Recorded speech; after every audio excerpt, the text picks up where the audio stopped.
Today I've got a very different kind of material. I'll begin with a quote from Gurdjieff.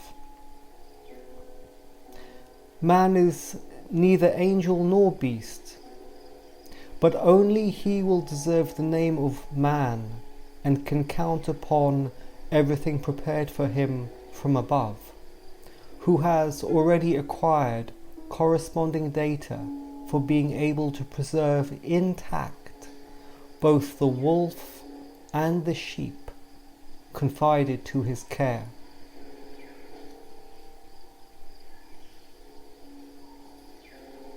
This is a quote close to my heart.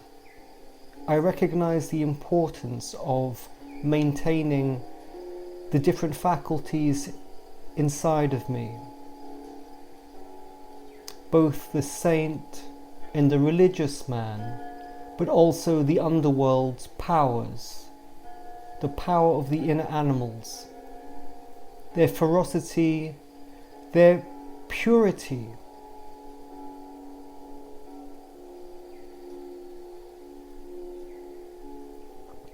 Where does our power really originate from? Today, people seem sterile and inept, but they have created a layer of ice underneath their mind, and they refuse to feel the juice that flows up from the underworld within us. In the ancient days of the Greeks, they spoke in terms of myth, mysteries, legends.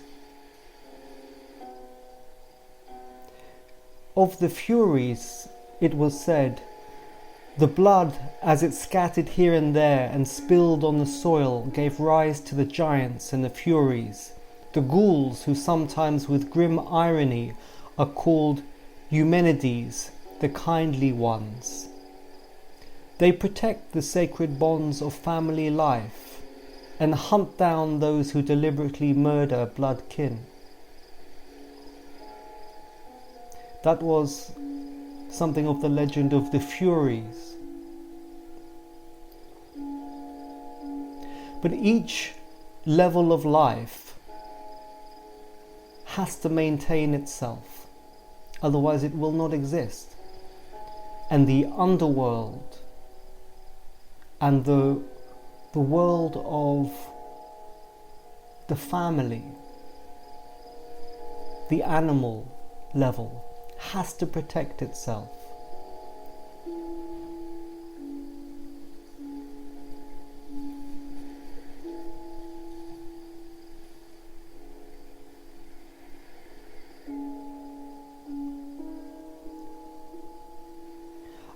I have always known that there is a place for everything and everyone, and evil is when things are not in their right place.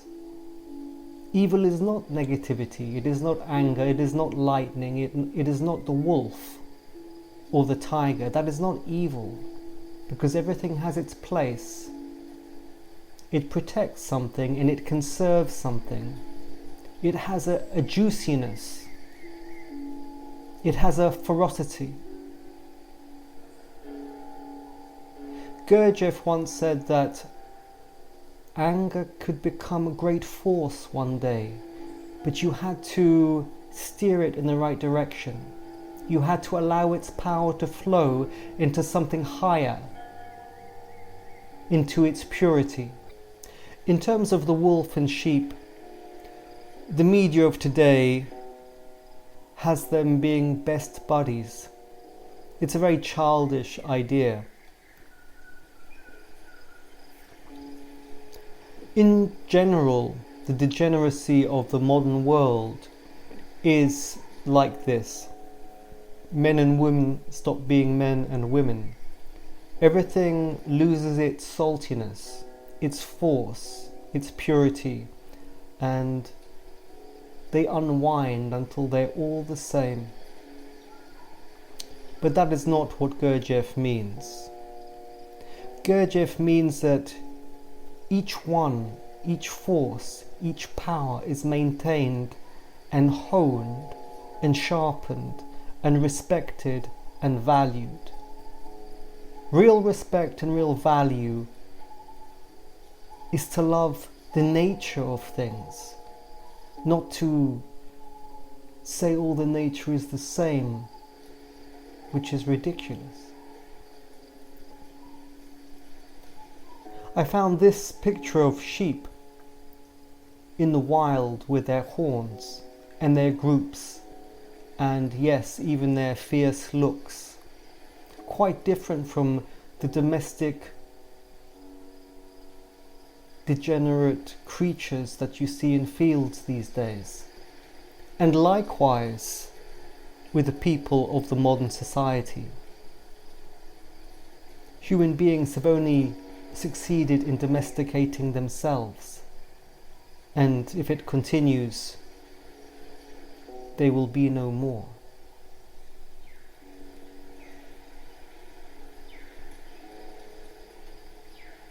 As for the relationship between women and men, I am feeling something very important about the image of the Virgin Mary holding the child, which is like the earth holding the future, growing from the maternal womb of the earth, from the subconscious. And it shows something of the relationship between men and women at different levels.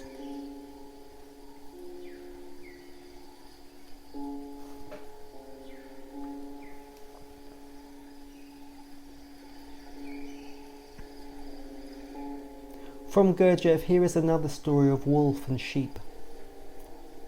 He says, "Once there lived a wolf who slaughtered a great many sheep and reduced many people to tears.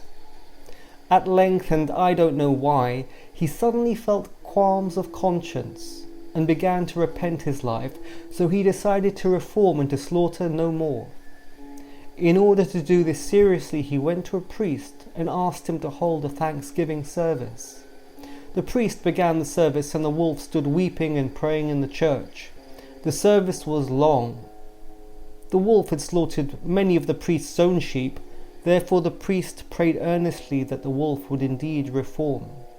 Suddenly the wolf looked through a window, and outside were many sheep. He began to fidget, but the priest went on and on without end. At last the wolf could contain himself no longer, and he shouted, 'Finish it, priest, or all the sheep will be driven home, and I shall be left without my supper.' Gurdjieff says, "This is a very good fairy tale because it describes man very well. He is ready to sacrifice everything. But after all, today's dinner is a different matter. A man always wishes to begin with something big, but this is impossible. There can be no choice. We must begin with the things of today."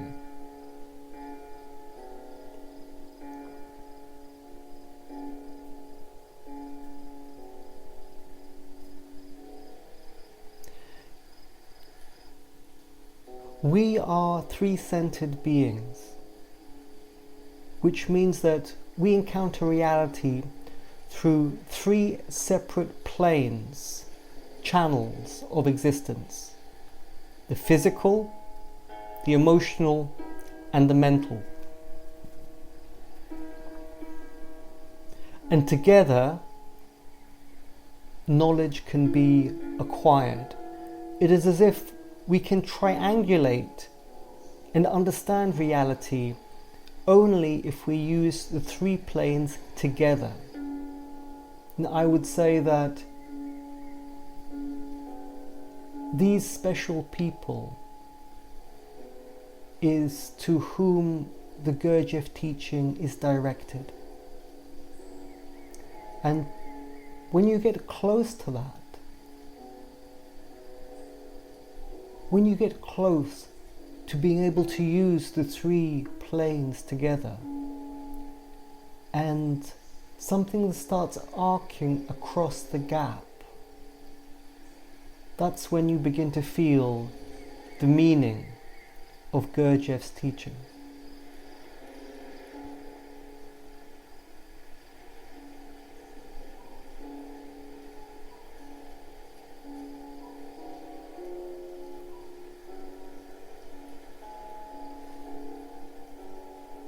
This week I was looking around on the internet for images of the ray of creation, and I came across this one. From it I discovered Dr. F.C.Roles' essay about the ray of creation and lateral octaves. It was stored in the archives of Ouspensky Today, a large website with many archives from that era. Dr. F.C.Roles was a physician who lived in London, and he took over the Ouspensky groups in England after Ouspensky. So he was a man with a great deal of responsibility. What I found very interesting about this essay that he had written, I will tell you. And I thought it was surprisingly illuminating. It was 3 pages long, and the first 2 pages were, as I said, this diagram of the ray of creation, and pretty much a verbatim copy of the information about it that we find in Ouspensky's own book, Fragments of an Unknown Teaching. And so there was 2 pages of this that Dr. Roles had written. And then, just at the moment where you would think he would start to express something individual, or to apply this teaching in some way, or develop it, then he switches to poetry, a poem by Shakespeare, and then it ends. Well, where is the work in any of this? Although this image is very pretty, it is simply a direct copy of an image in Ouspensky's own book. And Dr. Roles has done none of his own work here.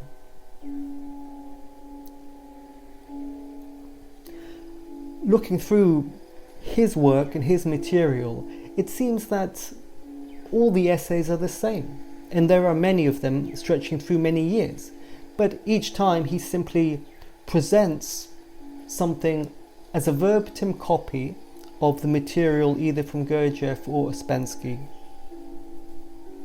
with no development of his own, with nothing personally invested or risked or worked, no practical application, and then at the end, poetry.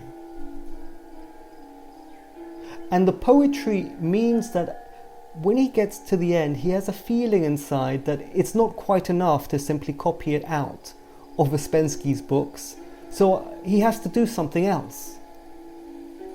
And there are 3 possible endings. It's not always Shakespeare's poems.